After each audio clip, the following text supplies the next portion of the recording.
Hey, can you see me and hear me? Huh?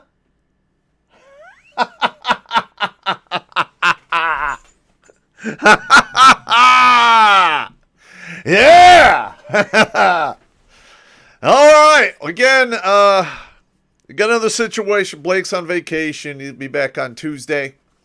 He's doing his family thing, which I thoroughly approve of.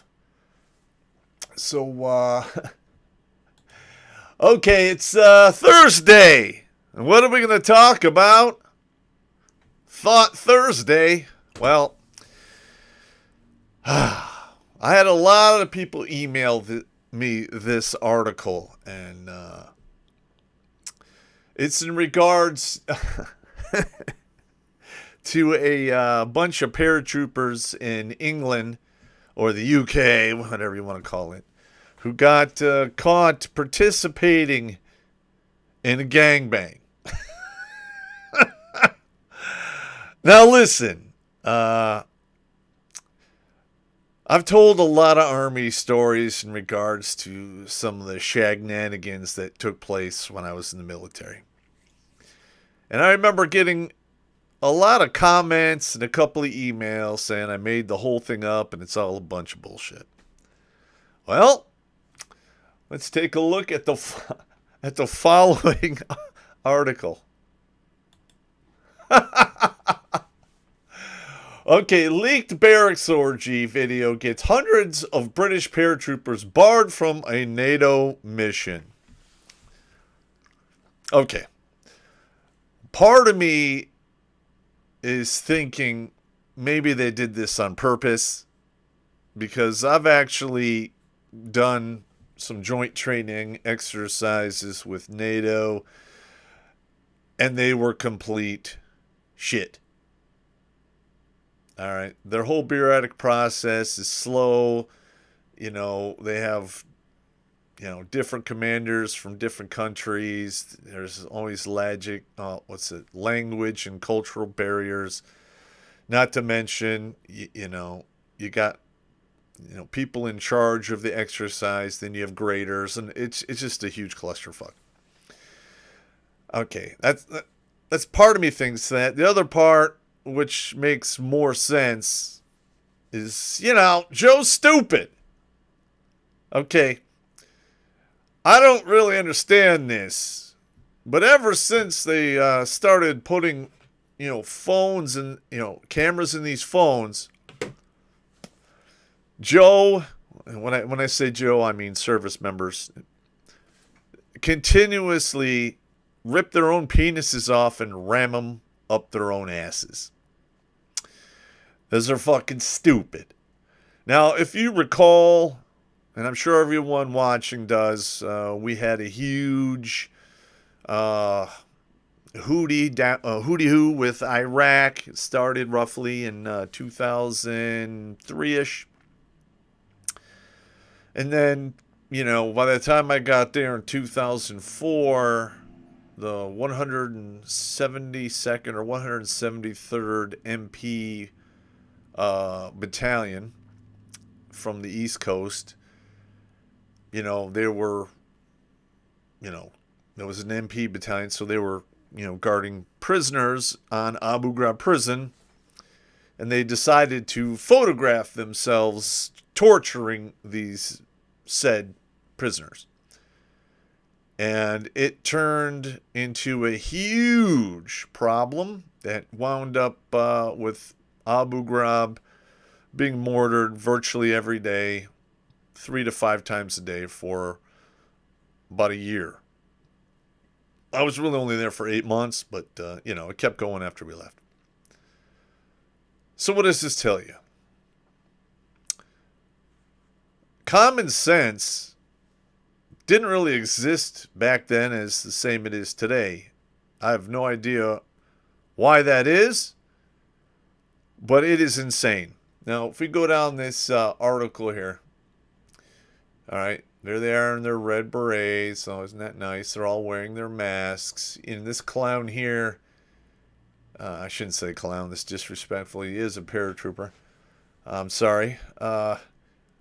he probably showed up without a mask, and this is the one they gave him, and he's probably going to get yelled at for it down. Okay. It is what it is. Okay.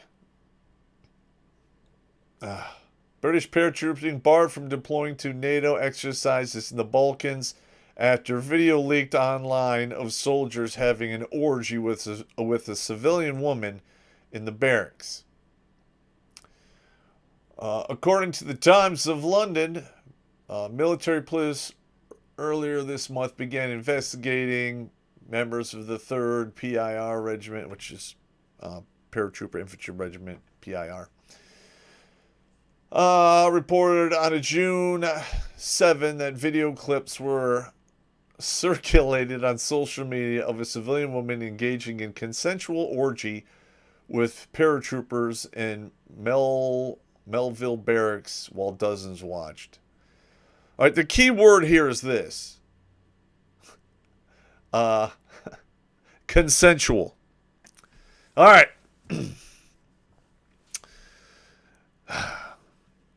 I'm going to go out on a limb here and just say, even though it was consensual, I can almost guarantee you all of the troops that have their faces shown on this video or were participating are going to get slam fucked for this.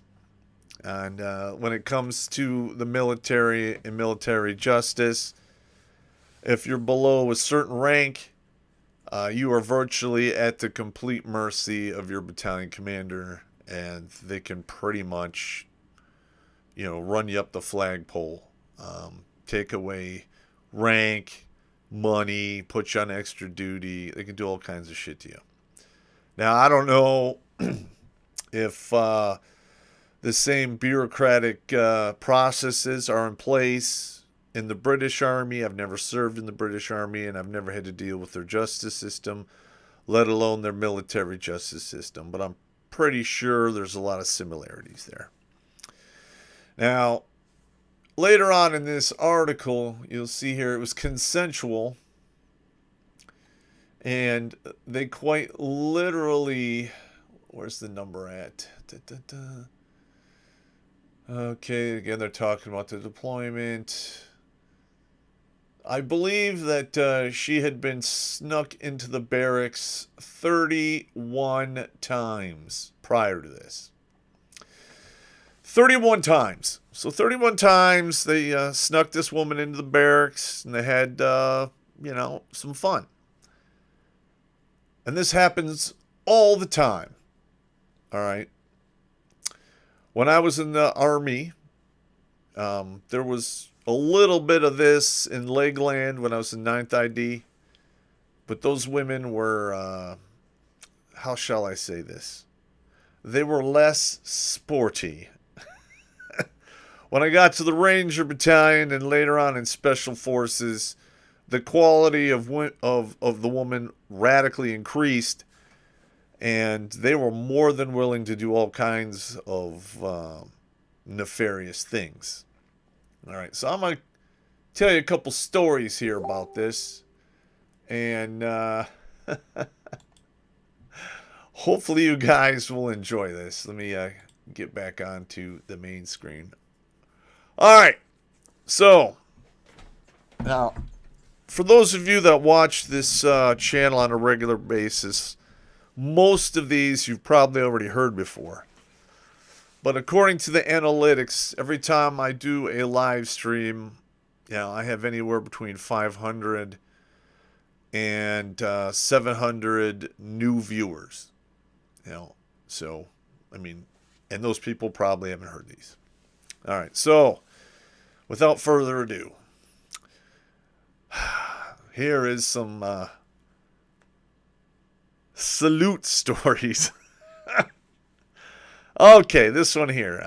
Okay. So, I'm 21.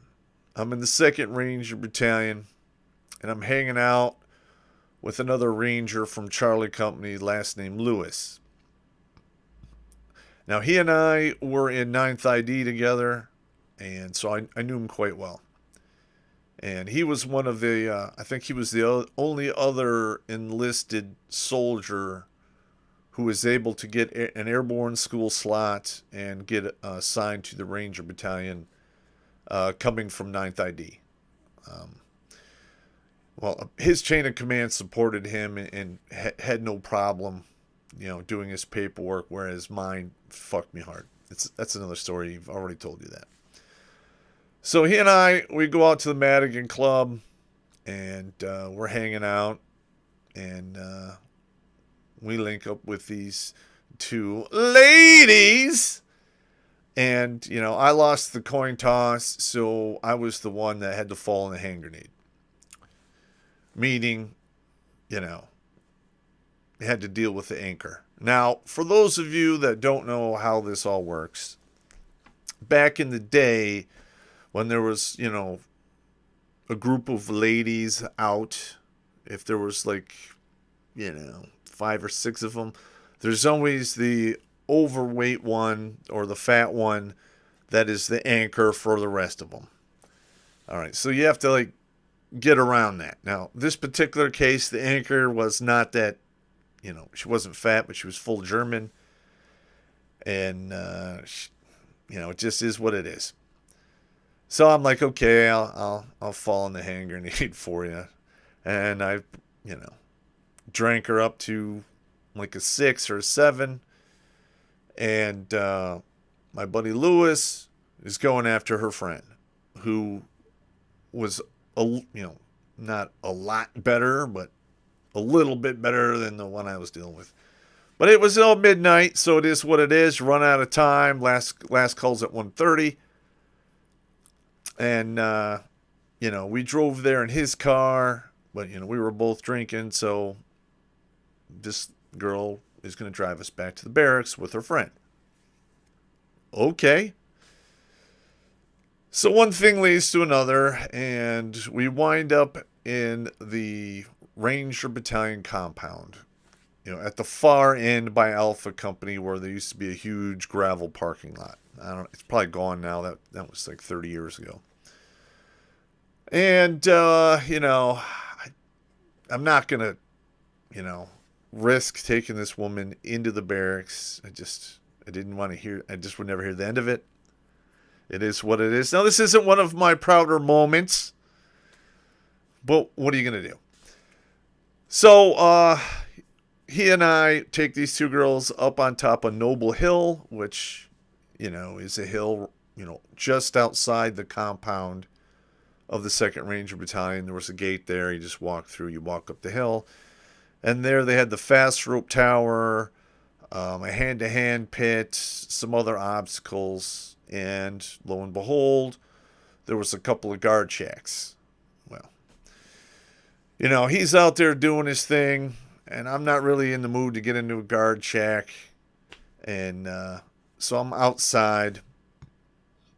One thing leads to another. It starts to rain, and this woman is trying to get me into the mood. So she starts doing stuff, like applying a slot aid to the peg D vigorously. Now, when we got there, I was still buzzing, pretty substantially because, I had thrown back, I had to drink this girl up to a 6. And 6 is, I'm being generous here.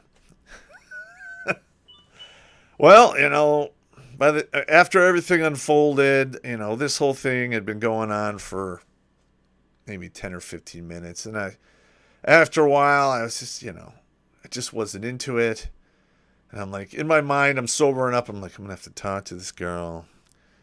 There's going to be all kinds of problems. Do I really want to do this? And then I hear bad Popp in the back of my mind. No. Run. So I pull out, start running. Now my buddy Lewis, heard me take off. And, a couple seconds later, he was literally right next to me. And we're at a full sprint. We're sprinting down the hill. And I hear this woman behind me. And she's like, hey, hey, hey, I'm gone. Like literally down the hill, right into the back door of Alpha Company. Now, mind you, I'm not in Alpha Company. Lewis is in Charlie Company. All right, so I don't know anyone in Alpha Company. I come busting in the back door. Their CQ desk is in the same place ours is in, and all the rest of the battalion. So I know the back door runs right up to the back of the CQ desk. So I come running in, and the CQ jumps up. And back then, we all had high and tight haircuts, which is basically a patch of hair on your head, which is about as wide as your hand, and it's just on the top, and it's no longer than the length of your fingers. And by the time we get there, we are both just out of breath. And I'm like, I'm like, sorry, you gotta hide it. There's some fat women back there. And he's just like, oh shit. Instantly, he walks over like 3 steps, opens up the broom closet, get in, shuts the door. These 2 ladies come running in the back door. And he's like, excuse me, can I help you? And they're like, did you see some Rangers come in here? And he's like, ma'am, this is the Ranger Battalion. That's all I see coming in here is Rangers. I really don't have women coming here very often unless it's the wife of the commander or first sergeant. So what are you doing here? And she's going on about, they just ran off and blah, blah, blah. And he's trying not to laugh because I can see him through the little window, right? And he basically says, hey, if you don't turn around and leave, I'm going to call the MPs. And then you're going to get on the list and you're never going to be able to come on Fort Lewis again. So, they leave. A few minutes later, he opens the door, makes us do a bunch of push-ups, yells at us while he's laughing. And he goes out, and then he goes to the back door and checks to see if they left because their vehicle was still back there. And they did. They got in, they left. And we went back to our respective barracks. And apparently, I heard through the grapevine that this is not the first time that has happened in Alpha Company and Charlie Company, because both of those companies back in the day were like right next to Noble Hill. A lot of Rangers like to take women up there and then just leave. And, it was I could see how it could cause some problems. But it is what it is. Now, here's another one. Hang on a minute. I gotta see what's going on here. All right. So, again, this is Bravo Company 275 Ranger Battalion. And I'm on CQ. And for the non-military people out there, CQ stands for Charge of Quarters. So when the first sergeant leaves and the commander leaves, they designate an NCO to be in charge of the barracks while they're gone. And then there's usually under him a CQ runner, which is an E4 and below. E4 and below.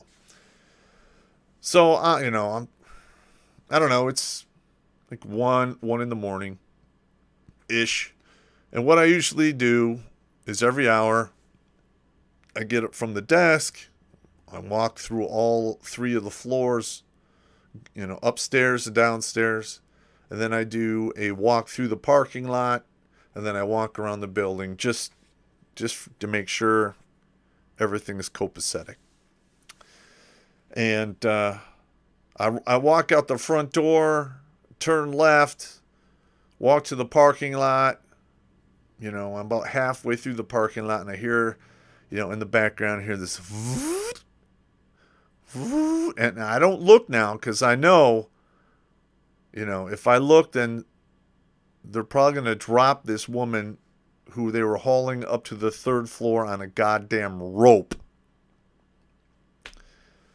All right. So, this is not my first rodeo. I've been doing CQ quite a few times when I was in the Ranger Battalion. And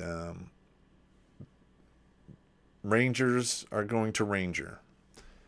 Now, typically, if you wanted to bring a woman into the barracks, I would basically like, hey, women are allowed in the barracks, but, 5 minutes from now, I'm going to get up from this desk.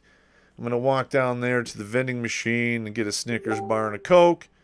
And when I come back, if there's $5 in the drone fund, I didn't see anything.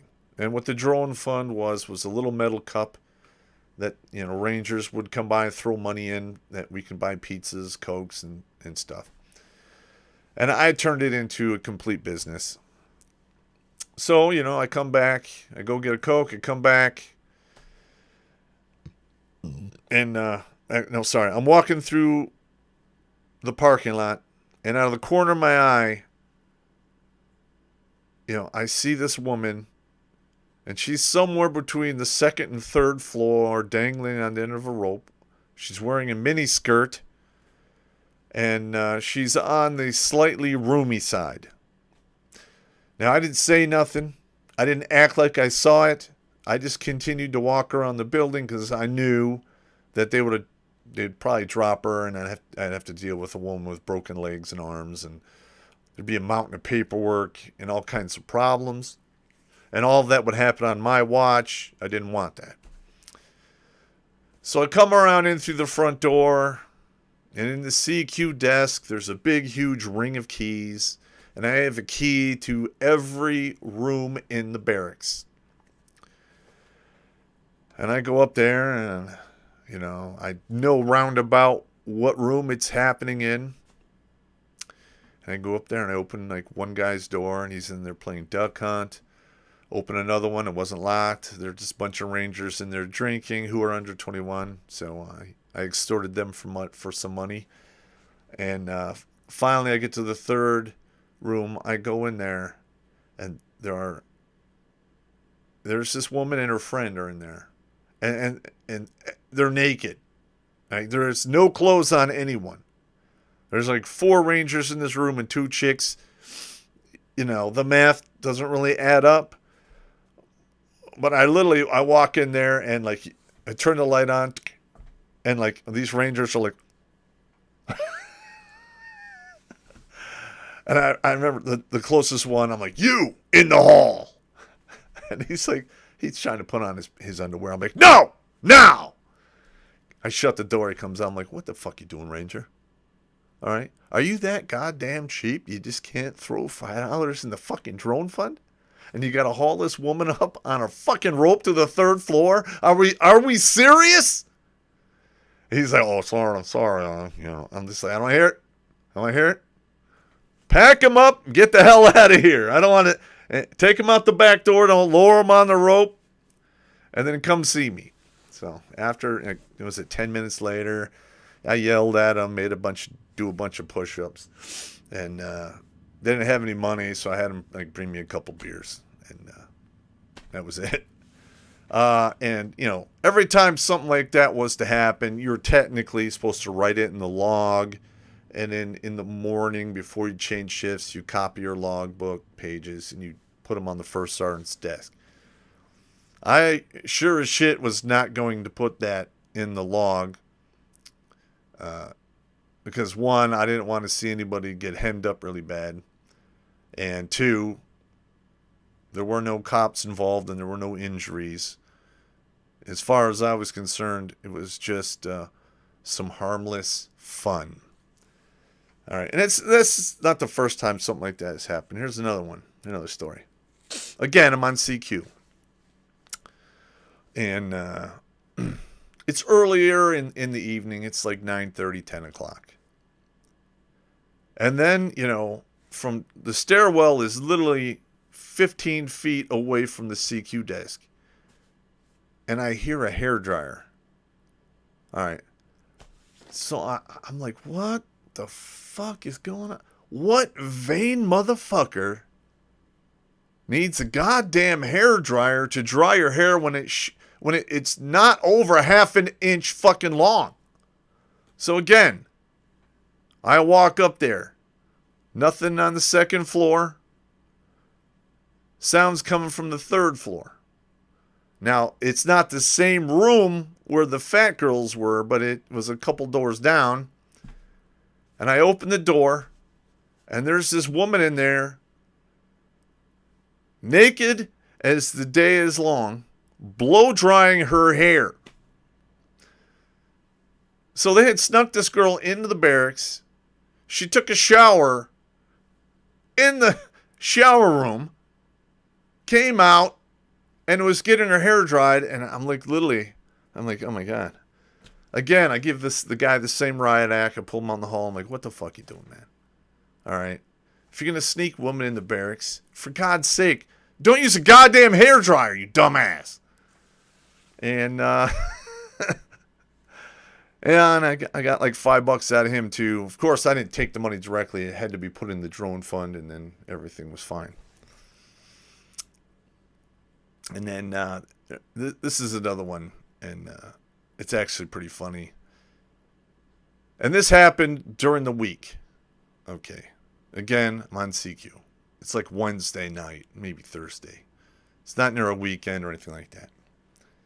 It's about 9:30-ish, and this female pizza delivery girl shows up to deliver a pizza. So I'm like, okay, and I send the runner back, to knock on the NCO's door and let him know there's pizzas here. He comes up.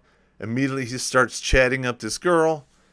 And, I could tell she's in it to win it. He basically gives me the high sign. Like, hey, I'm going to invite her back there for a little while. And I'm like, yeah, okay, $5 in the drone fund, Sarn. I didn't see nothing.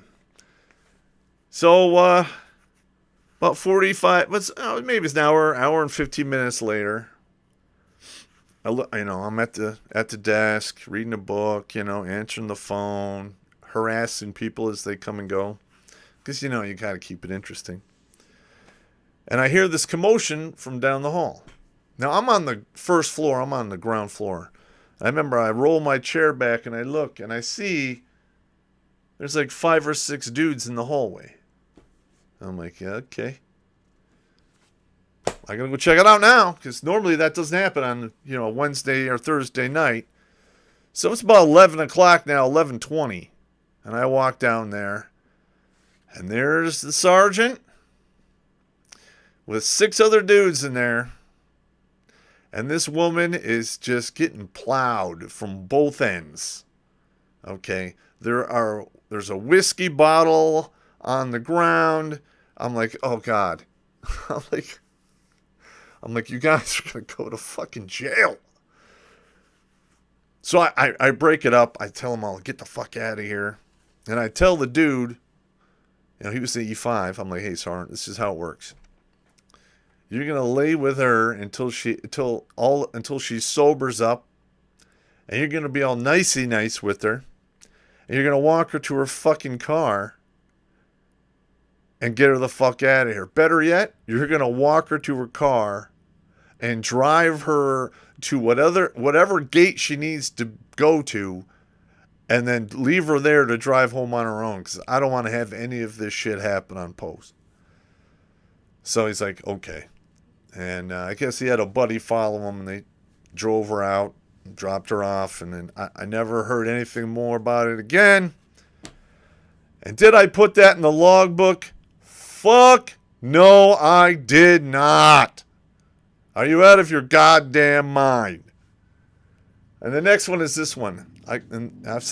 This is where that saying more cock comes from.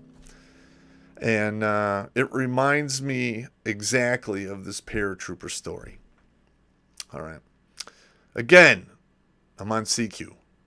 And it's during the week. It's not a weekend. And the Dayroom was up on the second floor at that time. And they had a bar in there, 2 pool tables, and they had a couple video game things. One was broken. It never got fixed the whole time I was there. And somebody comes down and says, hey, Sergeant Popp, you need to get up to the Dayroom, because there's some Rangers up there who are going to fucking ruin their careers. There's all kinds of crazy shit. I'm like, what's going on? He goes, I don't want to talk about it. You just got to see it for yourself, because you just won't believe me. I'm like, okay.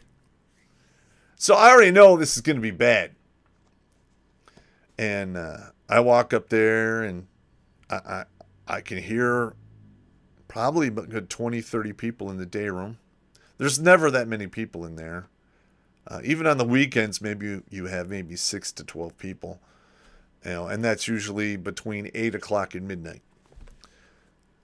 So I go in there, and I can't see what's going on. I look through the window. I see a bunch of dudes with their backs to the door. I open the door. I walk in, and I, worming my way through the crowd, and there's this woman on her knees. She's got a penis in each hand, and she's literally like, stating, "More cock." I'm like, oh my fucking God, because I had personally thrown this woman out of the barracks probably 6 times. 6 times before this, I had to escort this woman out.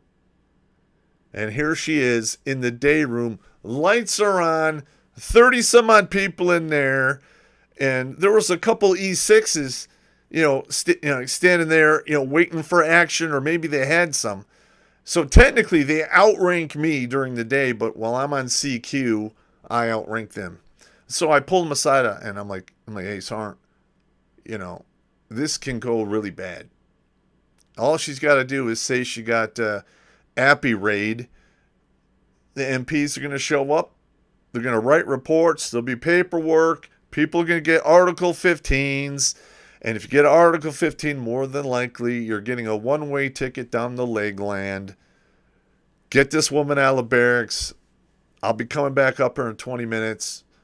I want there to be no evidence. And they got that woman out of the barracks. And I remember I came up to check 30 minutes later, and there was like 4 guys in there playing pool and 2 other guys mopping the floor where the incident happened. And I had never, I mean, it was kind of shocking to me, because that'd be like the first time I had seen, gangbang kind of action going on in real life. Okay, and oh my God, it was insane in the membrane. Now, there's other stories where guys would come in and be like, hey, Summer Popp, I want to bring my girl in barracks. Do you have a problem with that? I'm like, nope. $5 a drone fund, and take her out the back door, roughly between 3 and 5 in the morning. After 5, all bets are off. I don't know who's going to come in at that time, and you will get fucked up. So, they never really had a problem. It is what it is. And I had a very good policy. If I don't see it, and no one tells me about it, or even if they tell me about it and I don't see it, it didn't happen. So it worked out pretty good. All right, let's see if we can get some super chats here real quick. All right. Let's go to the beginning. See if there's any in here. Yeah, there's a lot of craziness that goes on like that. Okay, Michael Morgan, no offense to Blake, but you're doing a great job of these streams on your own, Popp. Keep up the good work. Thank you. The format changes a little bit when there's one guy doing it and 2 guys. So it's better if I have 2 people or more, because I can't get to the super chats on all the other platforms. That's what Blake is for. He helps me do that. So let me look on the email over here. I have it open on the other. Okay, if you send any super chats to another platform, send me an email to redonkulas12@gmail.com, and then I will get to them hopefully before the end of the night. Okay. Yeah, you're right. The drone fund, it can be quite lucrative. There were some times where I was paid $100 to take CQ, and then on top of that, I'd usually make between $150 and $300 in extortion fees. And in 1990 money, that was pretty good. There we go. Hey, Popp, what did you call people in the military that were mechanics and engineers? I always heard they were called grease monkeys. Is that? Yeah, we call them that. We call them grease monkeys, wrench turners. You can also refer to them as ramps if you get deployed. And that stands for rear echelon, motherfucker. It is what it is. There's no. I'm not trying to put any negativity on it. It just is what it is. But everyone has their place, so you can only do what you can do. All right, this one's from Small White Guy 3. Appreciate you, Popp. You were like the second dad to me. Thank you for your service. 0311 Rifleman, 3rd Bat, 2nd Marine. Drinks on me. I'm in Detroit. Hope to see you someday so I can buy you a drink in person. All right. Cool, man. I appreciate it. Let's see. We got any more super chats here? I don't see any. Oh, one more here. Michael Simmons. Let's see. Shadversity posted a video on the topic of boob armor. I thought you might like to know. Yeah, I watch Shadversity from time to time.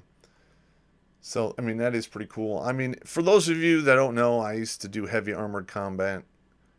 Where you put on the armor and you beat the shit out of people in other armor. And it's a fucking awesome workout. It's not boring and it's fun. Because, you know, I hate running. It's fucking boring. But, you know, kicking the shit out of other people is quite exhilarating. And it's a damn good workout. And that's why I used to kickbox. Alright, let's see what we got going on here. Alright. Next one. Alright, now you're going to like this one here. I told my gyno I wanted to be sterilized, but she said I might meet Mr. Right. Alright, so here we have, obviously, this woman is an uber liberal leftist. Alright, she's fairly attractive. Alright, and now in this particular one, she's a 22-year-old woman, recently went viral on TikTok after reenacting a conversation she had with her gynecologist about the possibility of getting her tubes tied. A procedure formerly called tubal ligation. That's a form of medical sterilization. So, basically, what the gyno told this woman was, hey, you're 22, you might meet Mr. Right one day, and this procedure is not reversible. So she said, well, perhaps you should get an IUD. And this particular girl went absolute apeshit, did this TikTok video about how she should be allowed to do whatever she wants to her body, and she's 100% correct. She's 22. She can make big boy decisions, and it is what it is. Now, I will say this. I'm north of 50 and I'm on the back 9. All right. Every single day is one click closer to the conveyor belt, which is going to put me in the dirt. In the time I've been here, I've learned a few things.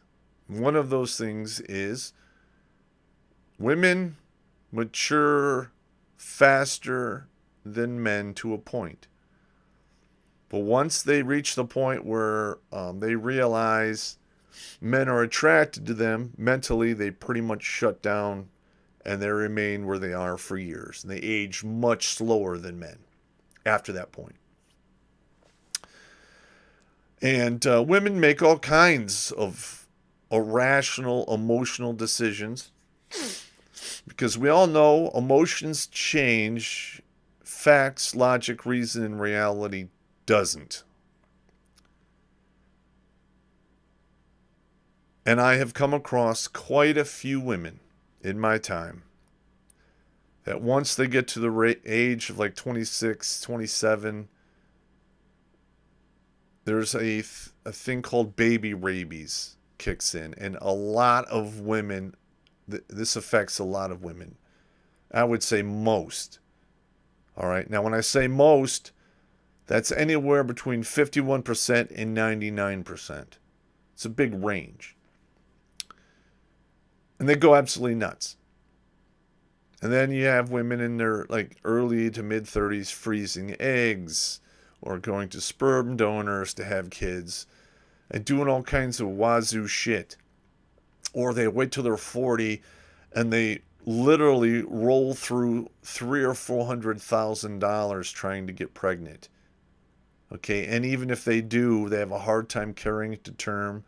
because the tobacco purse is worn out. You can put all the new eggs you want in the old tobacco purse. It's still an old tobacco purse. And it's going to leak and it's going to look ugly. It's not going to work right. You know, they may or may not have a nipple on it. You milk nicotine out of it. That's a side note. All right. So this is like pretty much, you know, I'm pretty much on the side of the doctor here. Because she is only 22. Now, with that being said, I really have no problem with the libs, the progressives, the socialists, the communists. They can sterilize themselves all they want. I don't care. And I hope they do it. Okay. But it is what it is. Now, the IUD thing, I mean, it's a good, viable option. You don't have to worry about it. You put it in. You do what you want to do for as long as you want to do it. And if your tobacco purse, you know, isn't all beat up, then maybe it'll still work for, you know, having a kid or two. Hopefully you're not going to suffer from HPV, and that stands for the high penis vagina syndrome. And that causes all kinds of problems. I don't know. I thought you guys might like this because we're starting to see more craziness like this pop up. All right, now this is from the New York Compost. They do like to run a lot of feminist propaganda, but it is what it is. Now, on the flip side, if you're a dude and you want to get a vasectomy, a lot of times the doctors will go, are you married? If you say no, they're like, well, we're not going to do it. Or do you have kids? If you say I don't have any kids, they're going to say, hey, I don't want to do this either. And in some places, you actually have to have, if you are married, you have to have the wife present to give permission for you to get you get a vasectomy. They cut your tubes, and then there's a bunch of smoke. And I had it done once.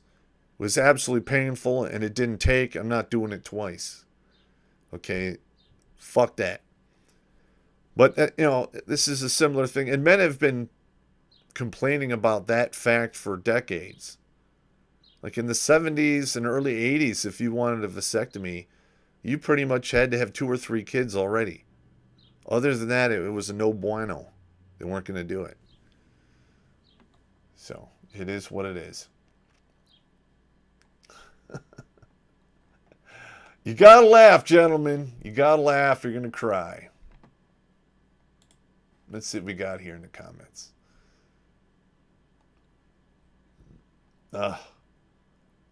Yeah, can you believe that?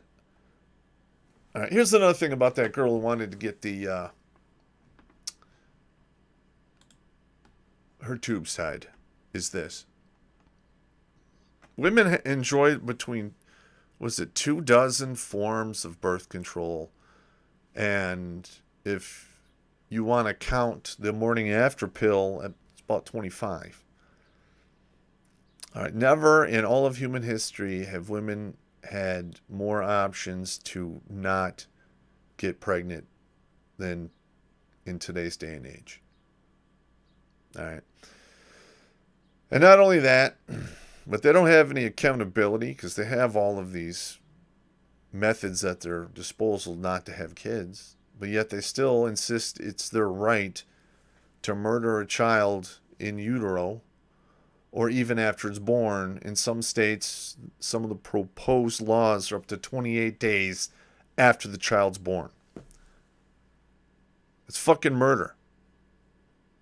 All right? So we've gotten to the point where women are so unaccountable for their actions that they want to legally be able to murder their bad mistakes. That is fucked up 3 ways to Sunday. I don't know. Call me an old-fashioned guy. I got it. Listen, in my 20s, all the way up to the birth of my first kid, I was pro-choice. Now, in my mind, you know, it was 3 months or less. And then I'm like, yeah, maybe-ish. And then once I had my kid and I'm like, hey, she's pretty cool, my whole attitude changed about the whole abortion thing. All right. I'm still, if it is truly a rape thing or an incest thing, okay, got it. If it is going to legitimately, physically have a chance of killing the mother, okay, I got that too. All right, not a problem. Well, other than that, fuck it. I mean, it's beyond egregious, in my opinion. Let's see what we got going on here. All right, I got 829 people viewing, only 489 likes. Come on, get those likes up.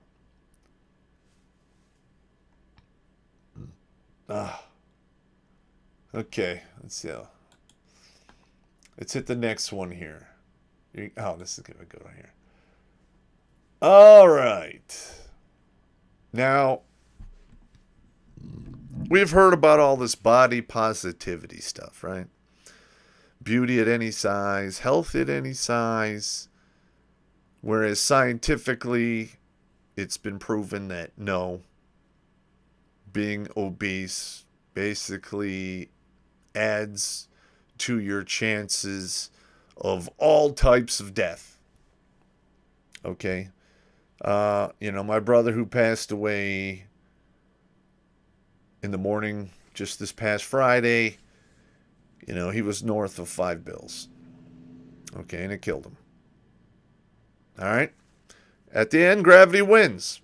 You want to keep throwing, food in your endless, bottomless pit because you suffer from Tourette's of the elbow and you can't stop it. I'm just going to give you the old Bill Burr advice.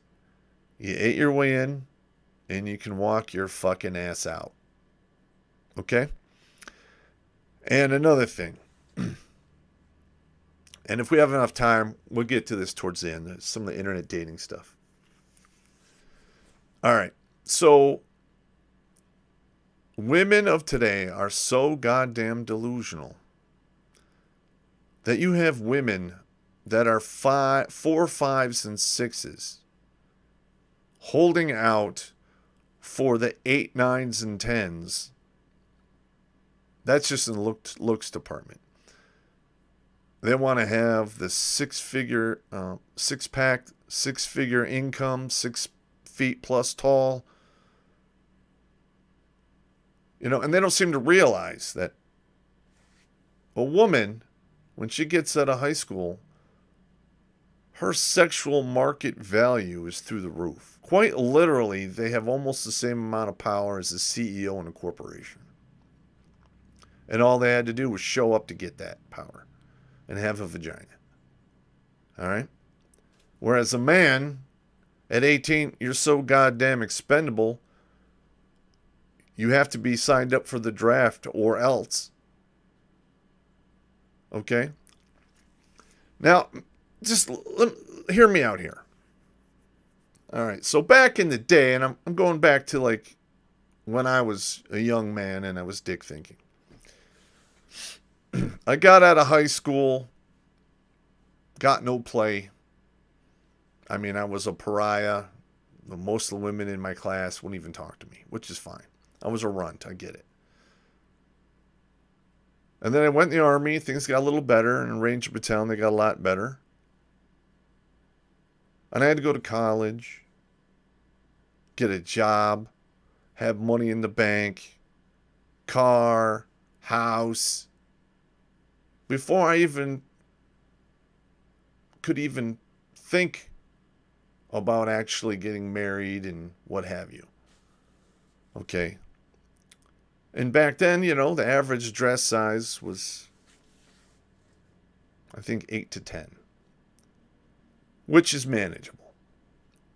So nowadays, as a young man, at 18, you're hated by half the country, maybe more, because you're simply a man. a bachelor's degree isn't going to cut it anymore because everyone is getting a bachelor's degree now. You have to have a minimum of a master's degree. Okay. So that's 7 years right there. Say you go to school right out of high school, you're 24, 25 years old.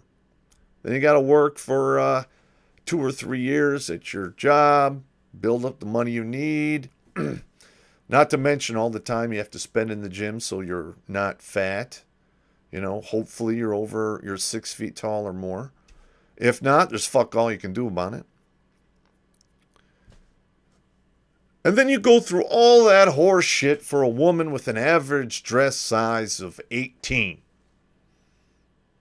Who won't cook, who won't clean, wants you to do everything, gets mad at you if you don't make enough money, and gets mad at you if you work too much. Okay? And at the drop of a hat, when she doesn't feel happy anymore, she'll file for divorce. And take half your shit. Possibly your house, your car, and make you fucking homeless. Is it worth it? Please. Sell me marriage in the comments. I want to hear it. Go. All right. Now, so this next article is basically 13 reasons why we're sicker, fatter, and weaker than ever. All right. And when was this one written? It doesn't have a date on it. All right. Number 1, agricultural subsidies. We grow a lot of corn in this country. They use it for all kinds of crazy stuff. Mainly, they spin the fluid out and get the sugars out of it, and they make high fructose corn syrup, which is relatively potent, and your body doesn't really break it down that well. Basically, when you have that kind of corn syrup, your body reacts to it almost identically if you were drinking hard alcohol. Bad on the liver, everything. Okay, and they're basically saying that, you know, they subsidize corn and other stuff that is not good for you. Gotcha. Here's another one: the omega-6 to omega-3 fatty acid dilemma. Now, back in the day, when people ate, you know, normal natural foods, you got a very even distribution between omega-6s and omega-3s. Omega-6s are incredibly inflammatory to the system, whereas omega-3s are not as much. All right. So if you look here between the omega-6s and the omega-3s, you know, there used to be a decent ratio. Like here, the ratio between 6s and 3s is between 6 and 18, or 12 and 18.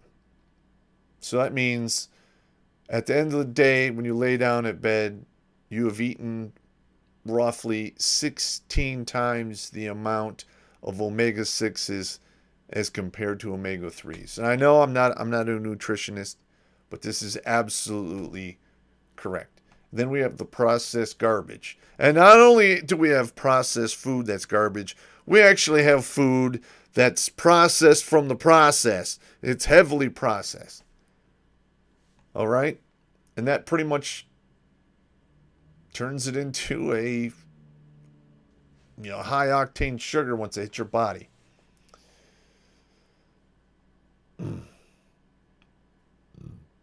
All right, the growth of physicians relative healthcare administration.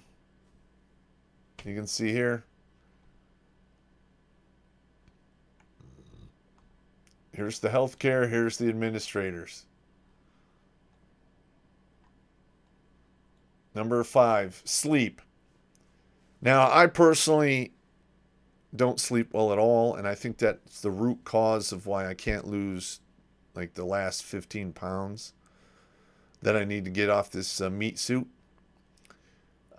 Mainly because I had suffered brain damage, and structures within my brain are permanently damaged, and one of those deals with sleep. So Financial stress. Listen, it sucks being poor. It is what it is. It causes a lot of stress in your lives. And it's starting to hit women now because they've already gone through their epiphany phase. They didn't have kids, and now they're in their late 30s, early 40s, and they realize, fuck, I'm never going to retire. I'm gonna have to work the rest of my life. And you're seeing the numbers with individuals, women killing themselves and having heart attacks and what have you. Loneliness, an epidemic. Granted, if you're a MGTOW monk and you want to be by yourself, got it. It's not really a big deal.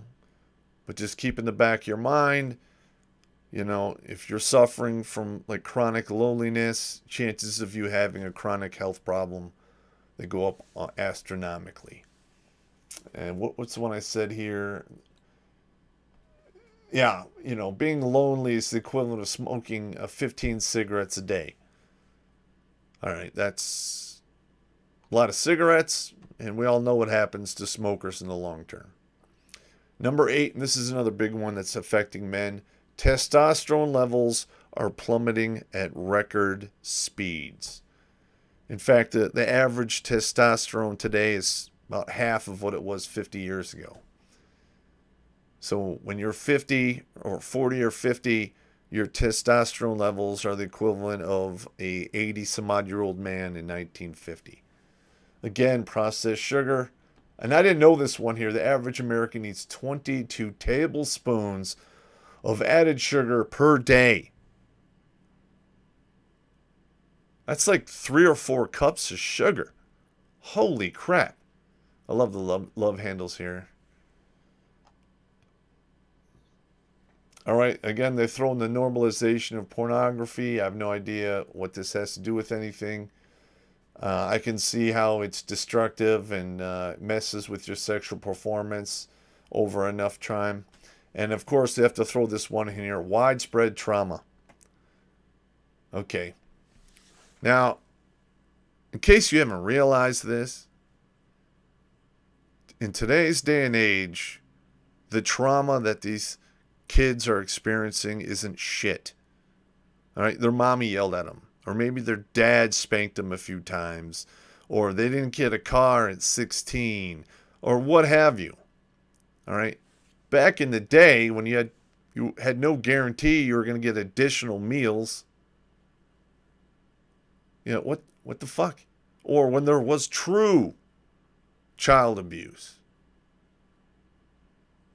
And life was not safe. There was diseases. There was all kinds of horrible shit that killed you young, or killed your parents young, or killed your siblings young. That is legitimate trauma. So if they're bitching about all of the traumas they have today, I'll listen to the first paragraph of what they have to say. If it's bullshit, I'll know by then. I turn off. They can fuck off. Okay, here we go. And the number 12 here, the American diet consists of 19% vegetable oils. Okay, again, this falls into the omega-6s because these vegetable oils are high in omega-6s. Soybean oil, corn oil, cottonseed, sunflower, peanut, sesame, and rice bran oil. Number 13, industrial agriculture. And what they mean by that is back in the day, before they started having, basically farming corporations who've made all kinds of our food, it was grown on smaller farms. There wasn't as much chemicals and craziness. And throughout the years, all of the trace elements, they're out of the dirt now. They're out of the soil. So a lot of these people are eating food and they're feeling full, but all of those micronutrients, they're not getting them anymore. That could also, lead to a lot of the low testosterone because there's a lot of trace elements that aid in the production of testosterone like zinc and boron. Those are 2 big players right there. All right, going back to the comments real quick. Let's see if I got anything here.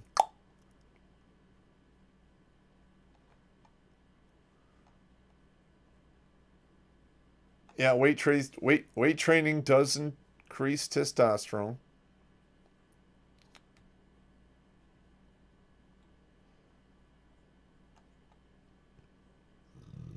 Mm.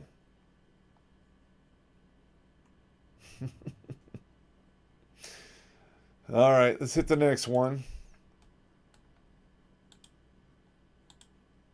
All right, now this next one leads into this article right here.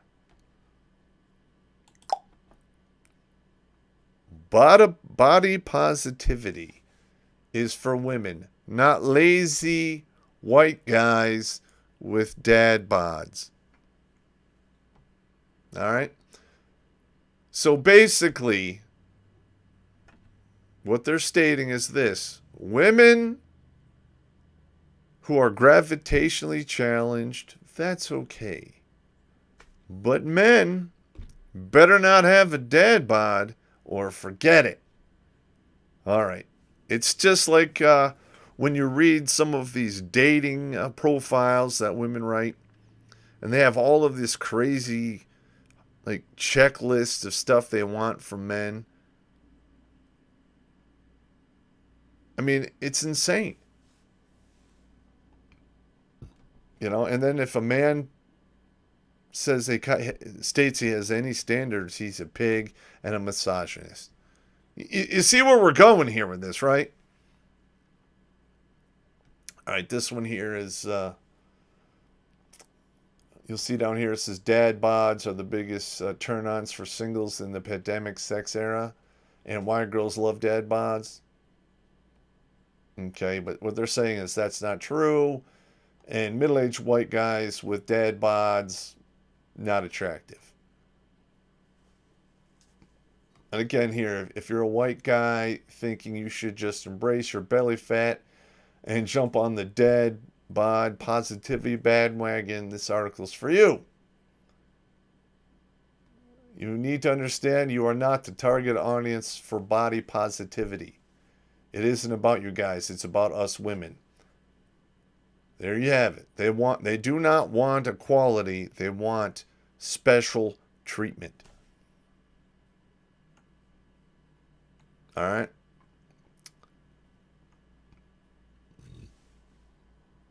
I don't get it myself, but I'm not going to read the whole thing to you. And this particular, I'm going to give you the website, at the end of the stream, because I get, me and Blake get a lot of information off of this particular website, and like quite literally, I wanted to gouge my eyes out within 5 minutes of looking at the titles of some of these articles. They're so egregious. It's insane.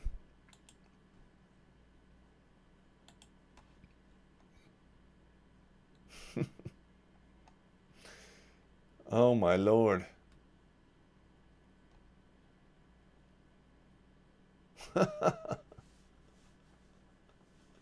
Yeah, you got to start buying lard, I guess.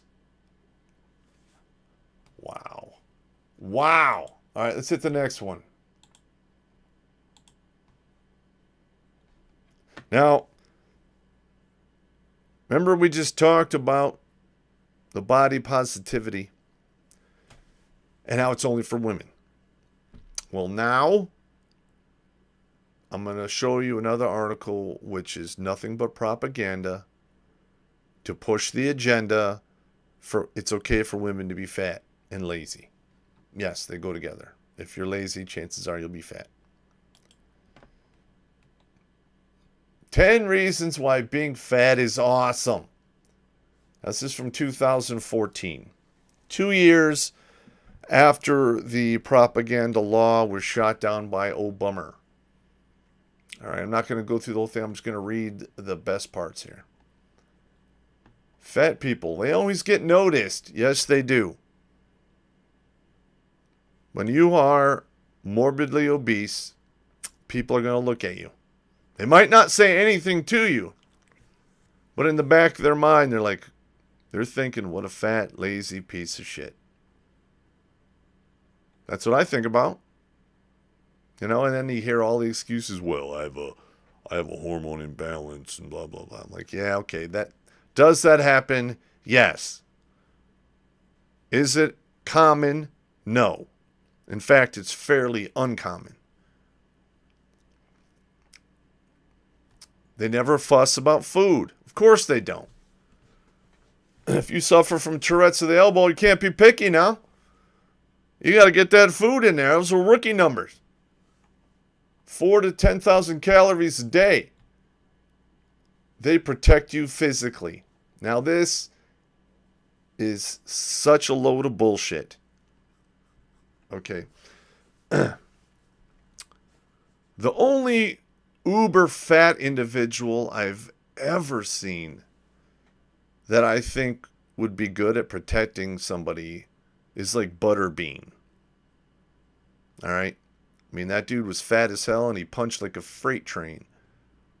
But he was 400 some odd pounds. He was not a fast guy. So either you were unlucky enough to get caught in his gravity well and you can't get away. Because once you can maneuver, he's done. Okay? I have never, ever come across any, fat women that are going to protect me from shit. They can't even get over an 8-foot wall. They require all kinds of resources because they're bigger. That's just the way it rolls. So this is complete bullshit. They look cute and everything. Well, if it's a potato sack, yeah, I would say yes. Other than that, no. They are so huggable. All right, so you have people, see this picture of two people hugging here? What's missing? Oh, that's right. 300 pounds of gelatinous fat.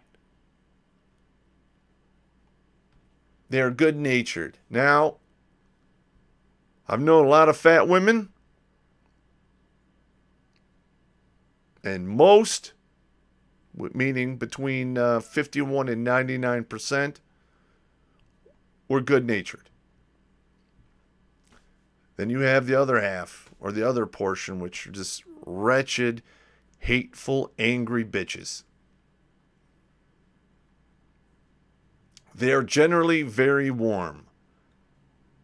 Yeah, well, I mean, they got all that fat. It's a good insulator to keep in their body heat.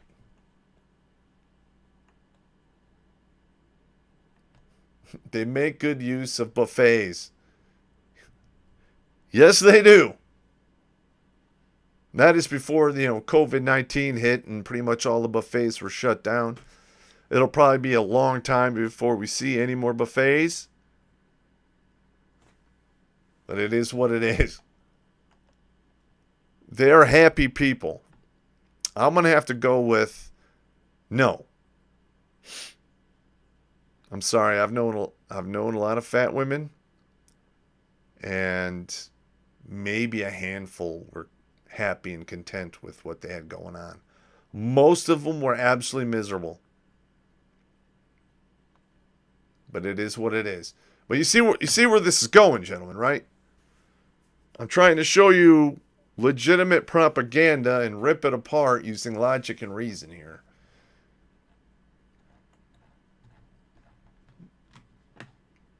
Let's see what we got here. All right, now here is basically health risks of overweight and obesity. All right, type 2 diabetes. All right. That is astronomically high in the morbidly obese. High blood pressure, called hypertension. Got it. Now, listen.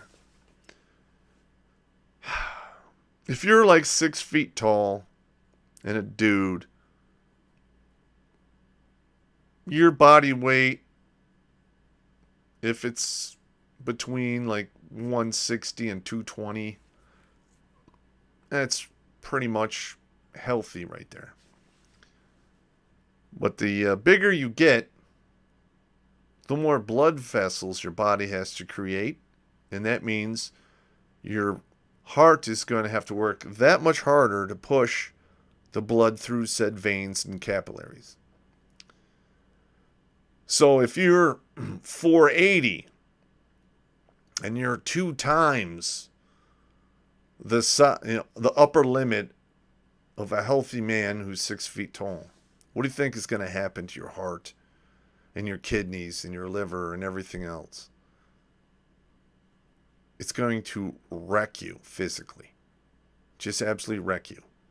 And I know a lot of guys, I shouldn't know a lot of guys, I know they're not even alive anymore. Most of the dudes I knew who were north of 4 bills are dead now. I can think of one that comes to mind, and he is on dialysis. And he was another, 450 guy. And he was like that for years. It catches up to you, gentlemen. Heart disease. Again, you're heavier. Your heart has to work harder. You might, chances are you're going to have insulin resistance or type 2 diabetes. It's going to cause your bad cholesterol to go way up and your good cholesterol to way down. It's going to clog your arteries and kill you.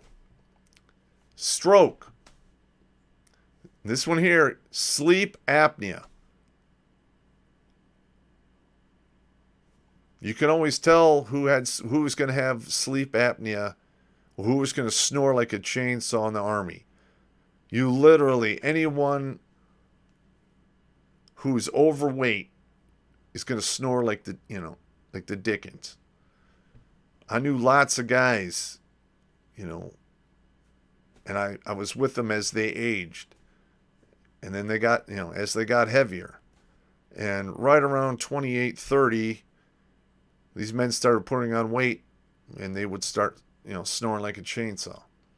And then we have the metabolic syndrome, which, goes along with the high blood pressure, high cholesterol, high triglycerides. And then we have the fatty liver disease, osteoarthritis. This happens because being fat royally screws up your hormone panel and it starts affecting your bones. Gallbladder disease and some cancers. I already talked about the kidney disease. Then you have for women. Fat women have a hard time getting pregnant and staying pregnant because of their fat making all of these crazy hormones. Okay, and then there's the emotional problems of being a fatty McFat. What are you going to do? Let's see what we got going on here.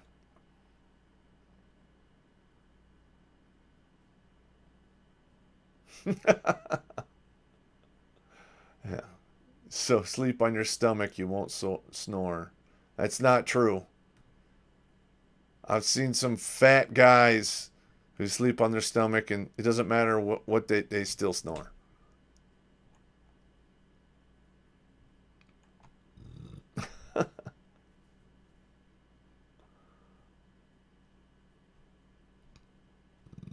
I think 15. Okay. Alrighty. Let's see what the next one is. Well, let me tell you a couple Army stories about fat people. All right. Did 33 years in the Army. I was a sergeant, non-commissioned officer for roughly 31 of the 33 years. And in the beginning of my career, I really didn't have to deal with fat people that often. But as, I got off active duty and I went in the National Guard, I started having soldiers who were, on the heavier, thicker side. And some of these guys, you could just tell that they were built like a brick shithouse. But, they had a little bit of fat around their waist, and, I would have to do the height and weight on them. That's where you take 3 measurements of their neck and their waist, and then you do a weird calculation, and it gives you their body fat percentages. And for the most part, you know, I really didn't have to crack the whip on a lot of dudes in the combat units. A couple times, but it was usually a one-off. If somebody was having problems with their weight and they couldn't make tape, and I, you know, busted their chops, they would knuckle down and lose the weight because it was an airborne unit. They wanted to be there. Almost everyone had to like crawl on broken glass to be a member. They weren't going to throw it away because they couldn't fucking stuff their face. Now, it wasn't until I went to civil affairs, intel analysts, and PSYOP world that I start running into fat, like straight up fat people. And a majority of them were women. It was fairly common for me to see some of these ladies come back from basic training in AIT. And they would hand me their training packet, and I'd look at their PT test, and they would pass height and weight barely, and they would barely pass PT. And then they wouldn't pass another tape test or PT test for 4 fucking years. Now, by regulation, if you fail 2 PT tests or 2 tape tests in a year, you can start a separation packet on them. And if they fail 3 in a row, you have to start the separation packet on that individual. And in the 4 years I was at the Southfield 414 Civil Affairs, Southfield, Michigan, I did 18 height and weight packets on women. Not one was shown the door. Not one. In fact, some of them were getting promoted while they were overweight and failed PT, which is radically against regulations. That's another story. Do you know how many dudes? 3. And I only did 3 packets on men. All 3 gone. That was the double standard between men and women in being fat and lazy, and that was in the 2008 to 2012-ish. I could just imagine how shitty it is now. All right. And I remember I had these 2 guys, and they had failed height and weight. They passed PT, but they failed height and weight. One was married, one wasn't. I called them in for 3 weeks, active duty in the summer, which basically I broke it up. It was Monday through Friday, Monday through Friday, Monday through Friday. I brought them in. First day, PT test. I knew they would both fail, and they did. Then they did PT once a day. That Friday, I gave them another PT test. Of course, they both failed. The following week, you work out twice a day. Except this time, I'm working out with them. So I literally am on a treadmill, and I have these 2 guys on either side of me. We're walking, and we're running and walking for like 2 hours, burning through roughly 800 to 1,000 calories. And I did that with them for the rest of the 2 weeks. Now, by the end, fat guy number 1 passed his PT and he made tape. He lost like 13 pounds. Everything was copacetic. Guy number 2 passed PT, barely passed tape, and but he didn't lose any weight.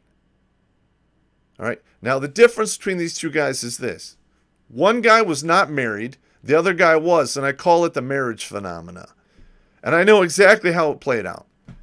The married guy goes home and says, oh man, Sergeant Popp had me doing PT twice a day or 3 times a day. Oh my God, I'm so tired. Oh, it's okay. Here's an extra scoop of potatoes. Oh, would you like another beer? How about another steak? It kept stuffing his fucking hole. What are you going to do? It is what it is.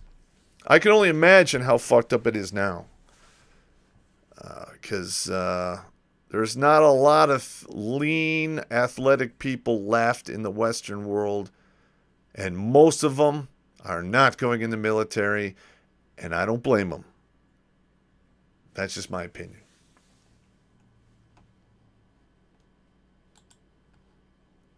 All right. Now we're going to talk about the wall.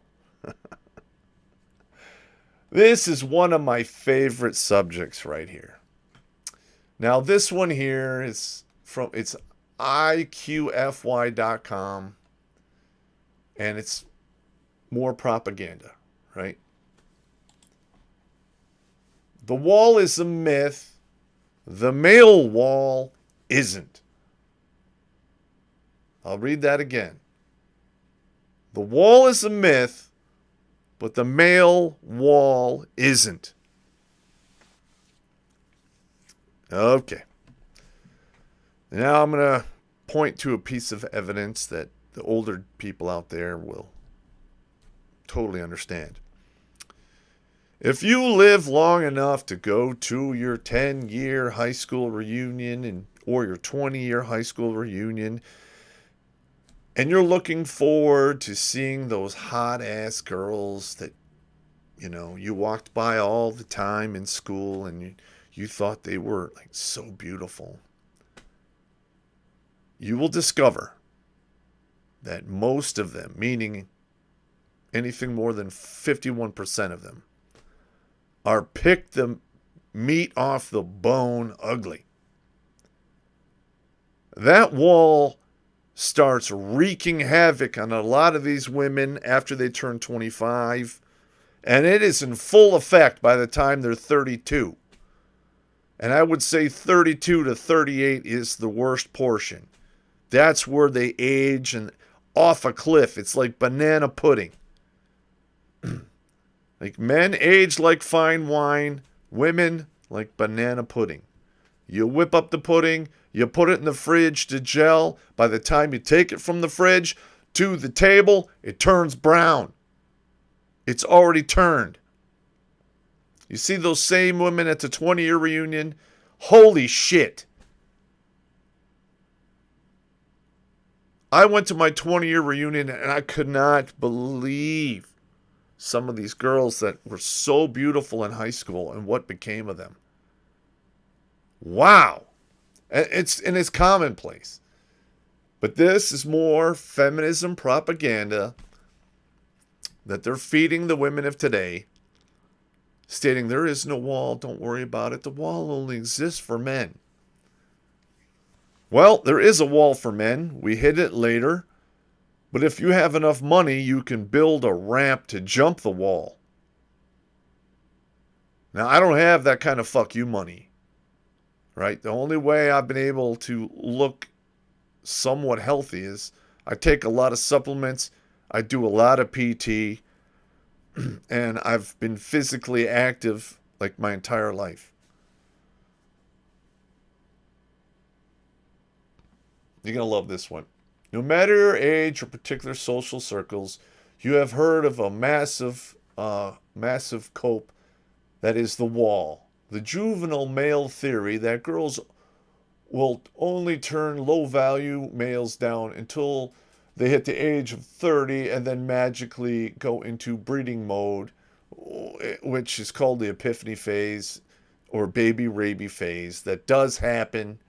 It is very common, and a majority of women who haven't had kids by the time they reach 28 to 32 are going to experience this in some degree.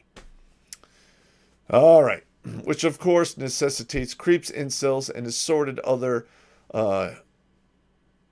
genetic, I don't know, you can't even say that word, detritus, whatever. After we hit the magic third decade, it's all a man's world. Where men have options and we do not. That's absolutely true. Absolutely. Men are attracted to what they're attracted to. All right, and normally that's a healthy waist to hip ratio. And some guys like to have a good stack of tits, and some don't care. All right? And quite literally, what do women have to offer these days? They have sex, and they have the ability to have children. Most women, by the time they get to the age of 30 to 32, 80 to 90% of their eggs are gone. All right? And if they wait till 35, their chances of actually getting pregnant go way down. And anything older than that, they quite frankly are going to need medical assistance, which is not cheap. And there's no guarantee they'll be able to carry it to term. So, yes, there is a wall for women. Especially if they want to get married. All right? And if that man wants to have kids and she's 33, and in his mind he's like, I want to have 4 kids. She's too old. I'll hit the bullseye. Next. I'm going for the 25-year-old or the 20-year-old. That happens all the time. All right? Now they're talking about women, practice self-care in our appearance. We take meticulous care of our skin, hair, bodies. Okay. All right. Well, there are pictures floating around there of female movie stars. Movie stars worth millions and millions of dollars.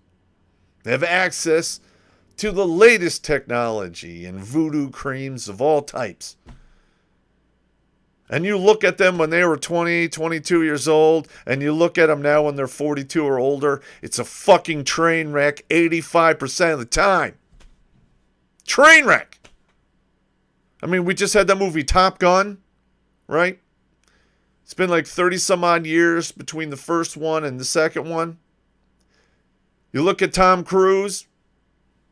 Yeah, he's got a little bit of strings in his neck and little crow's feet. But for the most part, he looks pretty goddamn good. The female lead in the first movie is an absolute train wreck. I cannot believe they were able to stack ugly that high to represent her when I saw that picture. Because it's floating around out there on Facebook. Or Goldie Hawn. Wow.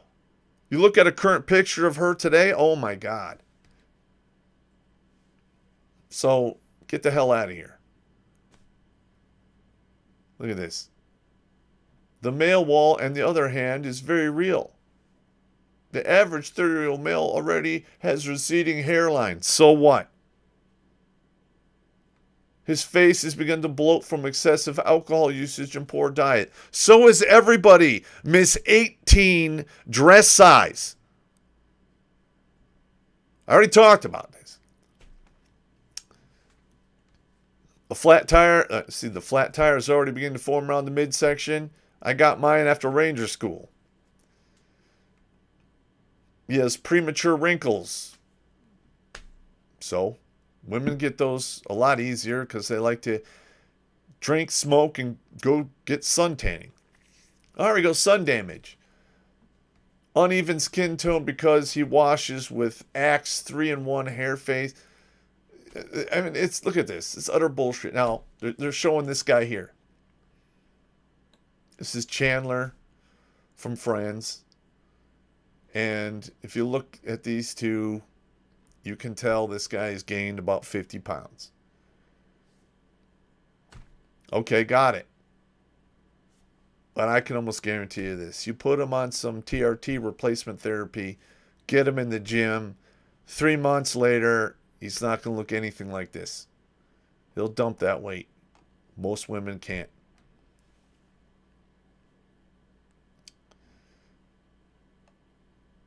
All right, so I'm not going to like read the whole thing to you, but I'm just saying that this is part of the propaganda that they're selling to the youth of today, mainly women, that don't worry about it. You keep doing what you're doing. You go, girl. You can have it all. You can do it all, but you'll do everything half as well. And again, never abandon your standards. All right? They keep pounding this in over and over again. Now, don't you settle. Don't you settle. Don't you settle. Mrs. 55, your Prince Charming is just around the corner. You just have to be patient. At 55, 10 years goes by like this. Still no Mr. Right. Then you're 75. Most of the Mr. Rights you've known are now dead. Good fucking luck.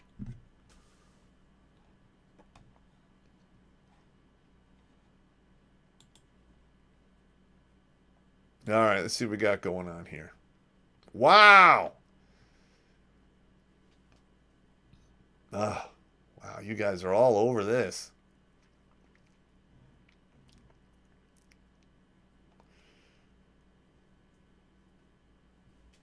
Yes, testosterone replacement therapy does work. Okay, now,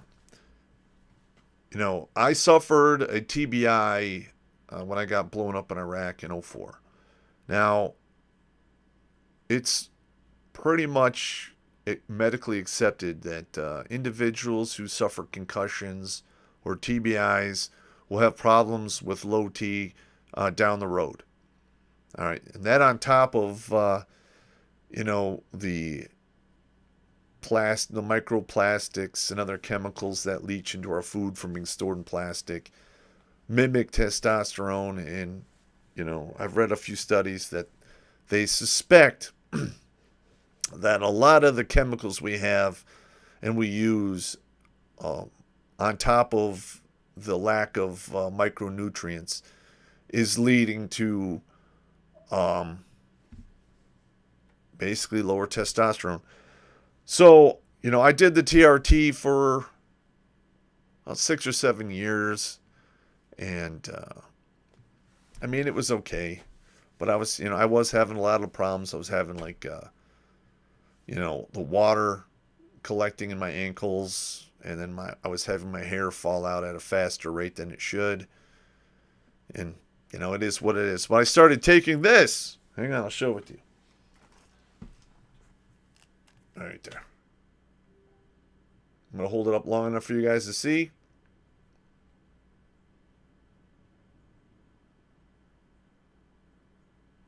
And this is Tomcat Alley and Fedosia agrestis. All right. And this has really helped out a lot. Like, my testosterone isn't like super, super high. Like, ideally, to me, it'd be at 100%. What I mean is, take your testosterone back to what it's supposed to be when you're 18 to 22. And that's anywhere from like 850 to 1250. So I've been told. Without using that stuff, my testosterone bounces right around 200, 250, which is low. I take that. It goes up to like 500. And then some of the other trace elements, I've had a couple tests where I'm like 750, 715-ish, which is respectable. For my age, I'm doing okay. All right. It's not that expensive. You can get it on Amazon. You just got to cycle it. You can't take it, continuously. Take it for 2 or 3 weeks, come off of it for 2 weeks, and rinse and repeat. So, I mean, that's pretty much what I do.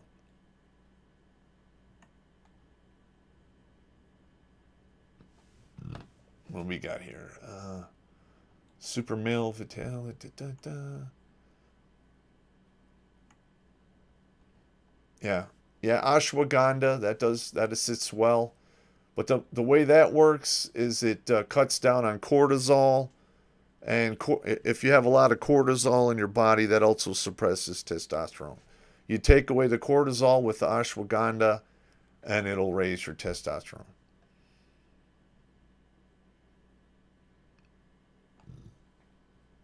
Yeah, DHT is a byproduct of testosterone. You are correct.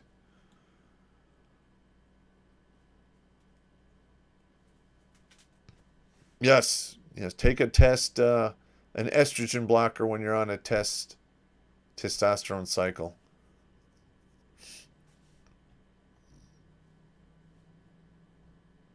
Uh, yes, low testosterone does cause erectile dysfunction.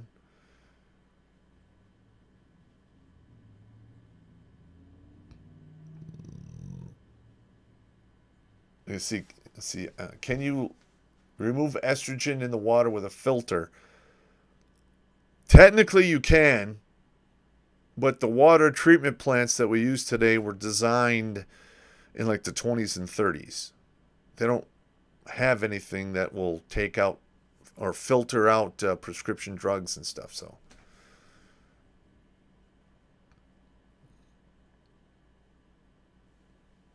I don't know. It's pretty crazy. All right, let's see what else we got to talk about today.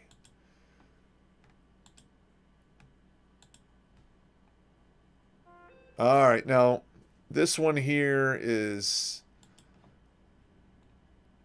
basically people ask questions, what age do women typically hit the wall? And this guy here is, he lives in New York City. This is 3 years ago, and he's basically saying the same thing I is. They start hitting the wall in their late 20s or 30. And here's the timeline, the typical American woman's timeline. See, 18 to 21 college, absolute physically prime. 21 to 24 early career. They retain most of their physical attributes while emotionally, but are still pretty young, naive, and immature. 25 to 29 mid-career, and 30 to 35 danger zone. Rapid declining physical attributes paired with terms of adapting your partner.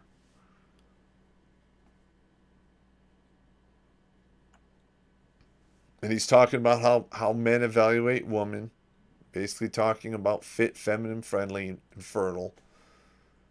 And there is a stigma that once women hit 30, they become old maids. Yes, they do. And if you were in China, you'd be a leftover woman at 24.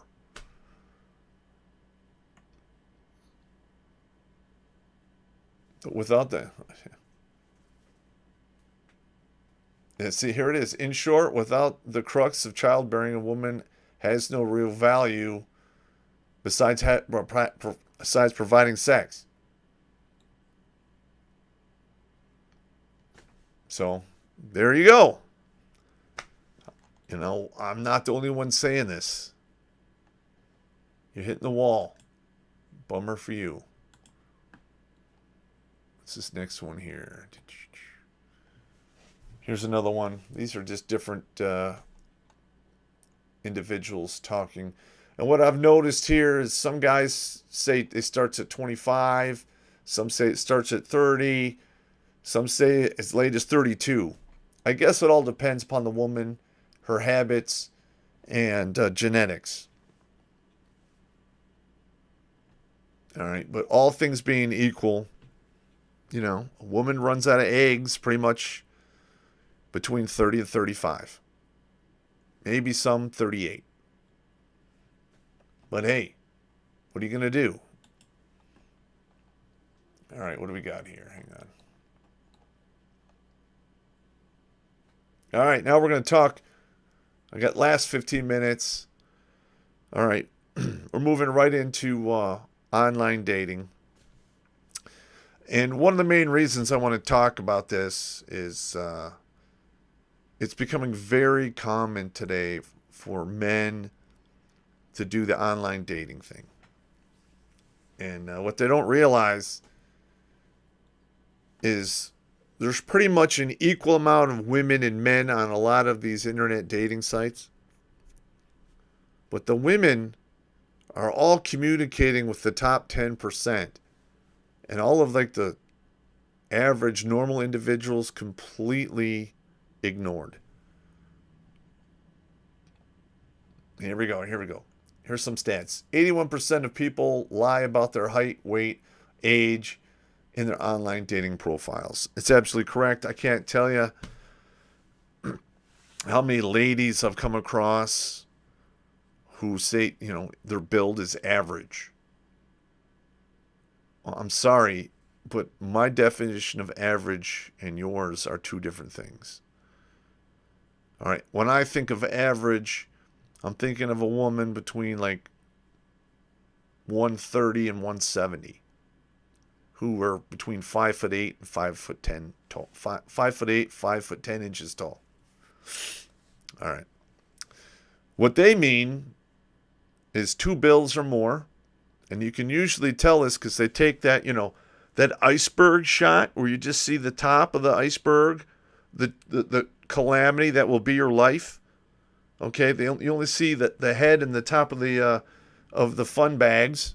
That's the only thing above water. And the rest of it, hey, feel free, drive up to that and smash your ship off the side and go down in flames. All right.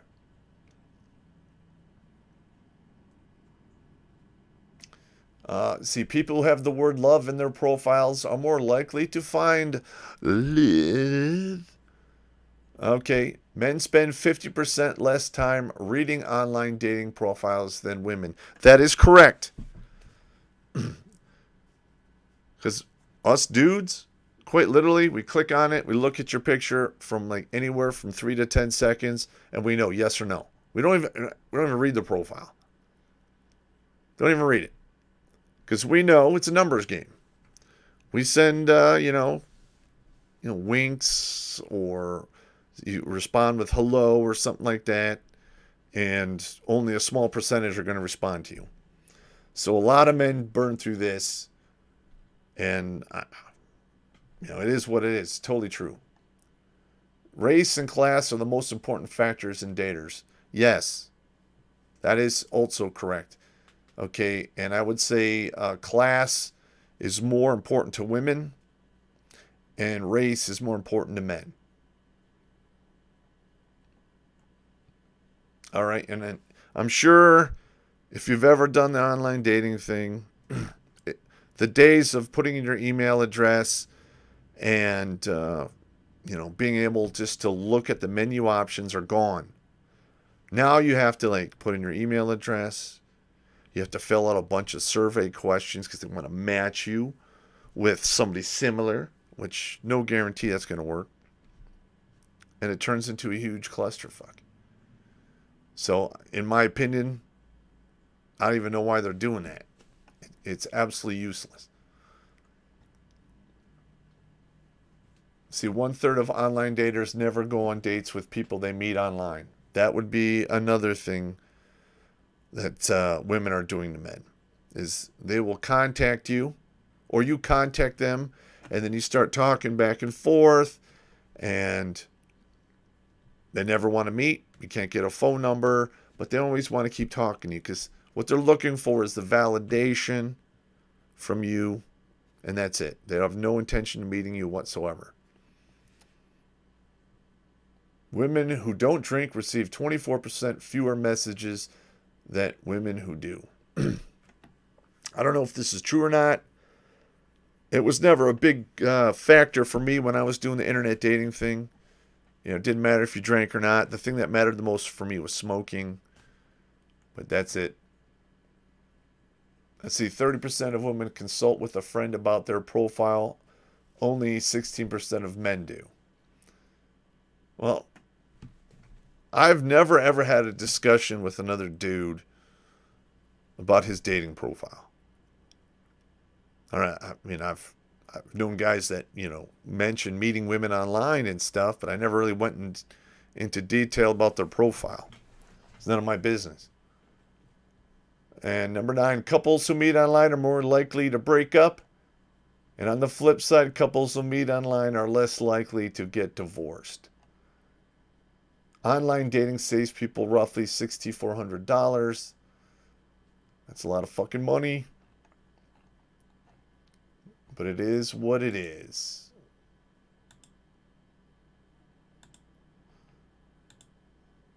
Okay. Let's see what we got going on here. Holy shit, we've already been going for an hour and 45 minutes. Let's see if we got any super chats here.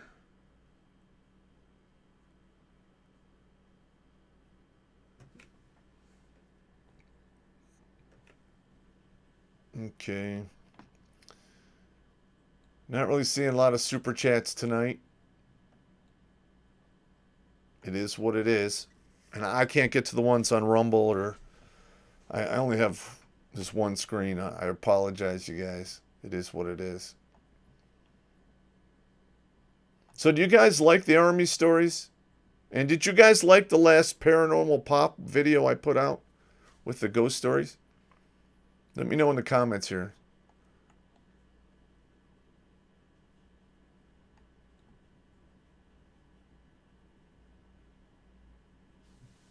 All right, good.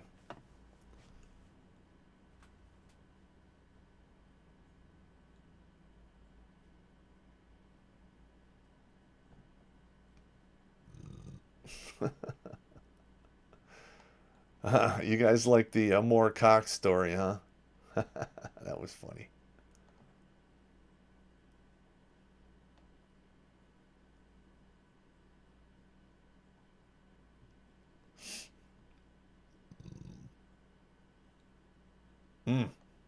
That's cool.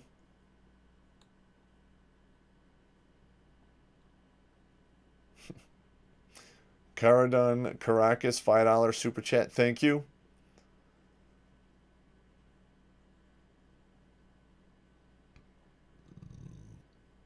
And another thing I want to put out is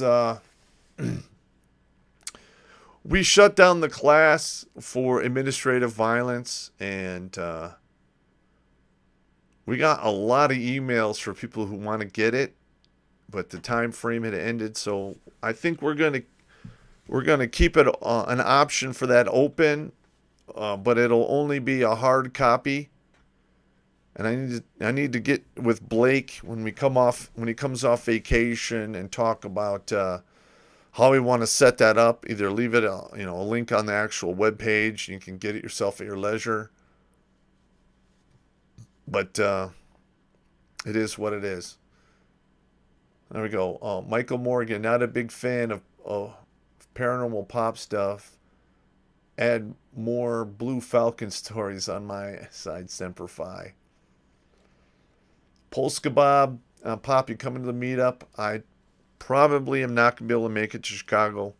Like I said, I had a brother of mine die, and there's a lot of bullshit we have to do in regards to his final arrangements and cleaning up his stuff, and the funeral, the wake, the whole, and then his daughter's a mess. I got to help her out with some stuff. So I maybe I can make it. I'm not making any promises. I'm sorry. Yeah, Diva Duckworth, administrative violence. Yes. I put together a webinar where I am basically teaching people how to fight dirty using the dirty system against the people in the system. Let's see what we got here. Michael Morgan. By the way, still haven't received any Popp's Prepper stuff. And it's been a few months. I just sent one out last month. You didn't get that one, Mike? Send me an email, redonkulas12gmail.com. I'll see if I can track it down and see if you're still on the mailing list. I do get, every time I do send it out, I get about anywhere from 24 to 36 that get bounced back, either because the email's closed or the attachments are too big for the email or what have you. So that could be happening. I'm sorry.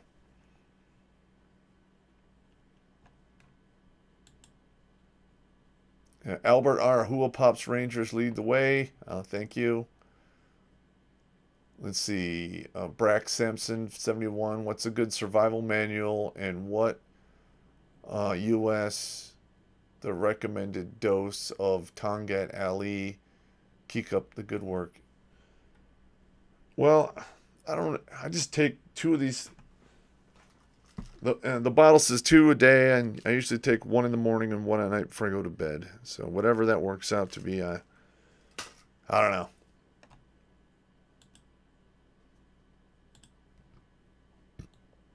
All right.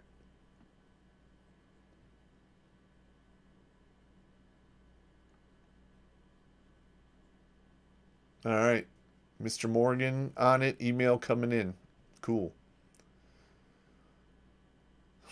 You guys really like that ghost child story from Abu Ghraib, huh? And that one was pretty egregious. And it had been seen by my men on probably half a dozen occasions. So, and it like people had seen the child on actual in the courtyard. It passed a couple guys on the stairs, and then there was one guy who lived like his bunk was literally by the door on the way for the stairs going down to the courtyard, and he had seen it several times, walk into the room. So it scared the shit out of him.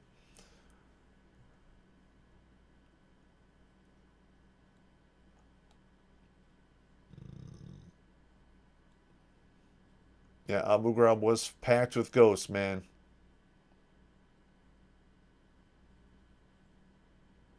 Now, if you guys are looking for survival manuals and what have you, you go to a website called pdfdrive.com and you do a search there for whatever you're looking for, and then you can download it for free.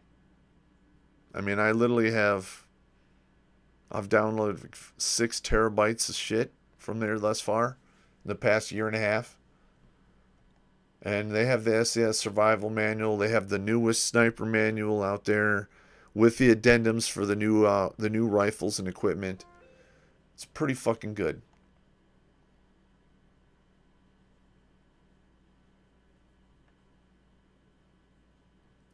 Cliff 3188, condolences, Pop. Have some shekels and keep it up. I'll try. A Grunt's Life. That would be a good YouTube channel. Yeah, Paladin Press is out of business, sadly, but their books are in PDF, and you can get them on PDF Drive for free. Yeah, but I bought a bunch of stuff back in the day from Paladin Press, man.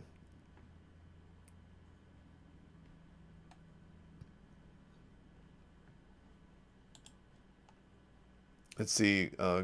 Global Theater. Plan on joining the Air Force next year after getting my bachelor's degree and become a politician later. Any advice for me along with my trip? What do you want to do in the Air Force? You want to be a pilot? Because if you have a 4-year degree, that's the only reason I would go in the Air Force. So, I mean, they have pararescue, which is their spec ops kind of shit. And to be frank, I mean, they're really good. They're not as good as 18 Deltas, in my opinion.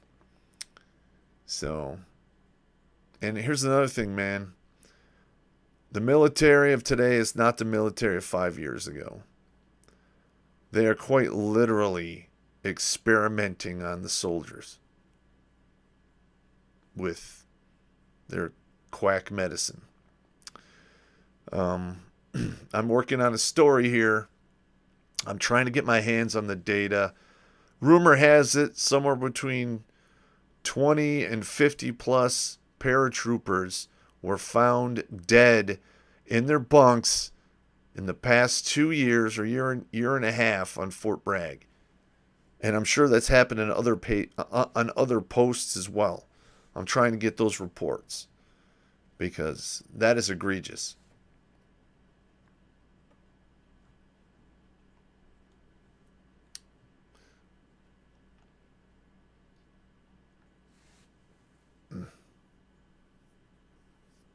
Let's see what we got here. Okay, we got here from Blaze 2019. NYS, when you feel like you're being watched, it's probably a cougar. I heard Depp, they were let go on DL to keep deer in check through New York State. Won't admit it. Yeah. You'd be surprised what stupid shit we've done in the name of progress, and then we later regret it down the road. Kind of like lobotomies, and, 10 years from now, it's going to be just a national tragedy about this whole trans community horse shit and all these kids being maimed.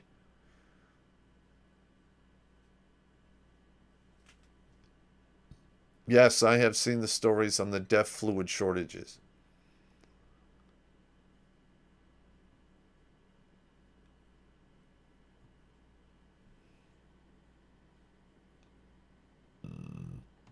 J.H. Choi, 83 dead in their sleep. Well, Fort Bragg kills people all the time, and they can't seem to go 82 days without killing a motherfucker. So they die there all the time, but 80 in a year is high, in my opinion. Let's see what we got here. Brock Sampson, 71. What is a good survival manual, and what recommend? Oh, I read that one already.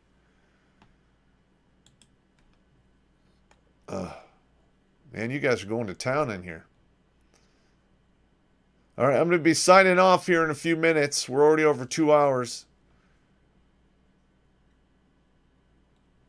You got any last questions or super chats?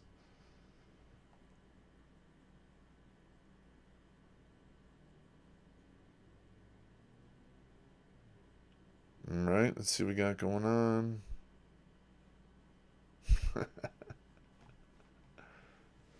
Let's see. I can't probably just sorry because I don't.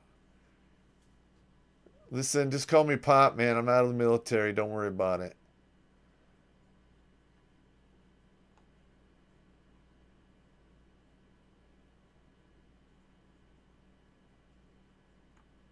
All right, now for the supporters out there, I have a supporter stream on Sunday, and that's a smaller group of people, and there's more interaction. It's hard for me to keep up with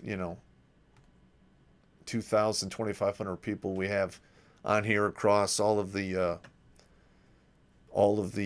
internet. And Rock Sampson 71, $20. Have a beer on me, sir. Thank you. I appreciate it.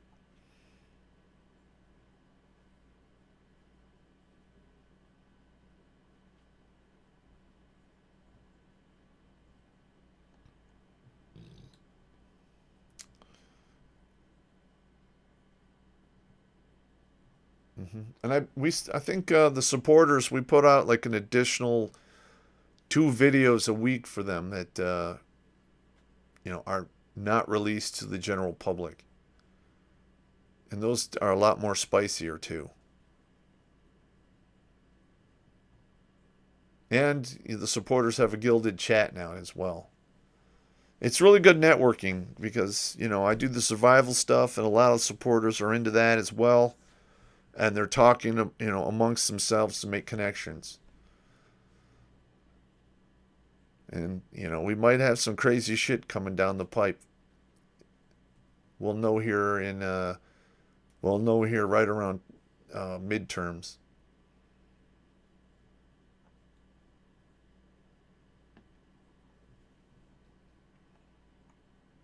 All right, gentlemen. Thank you for your time. I'm honored you're here. Take it easy.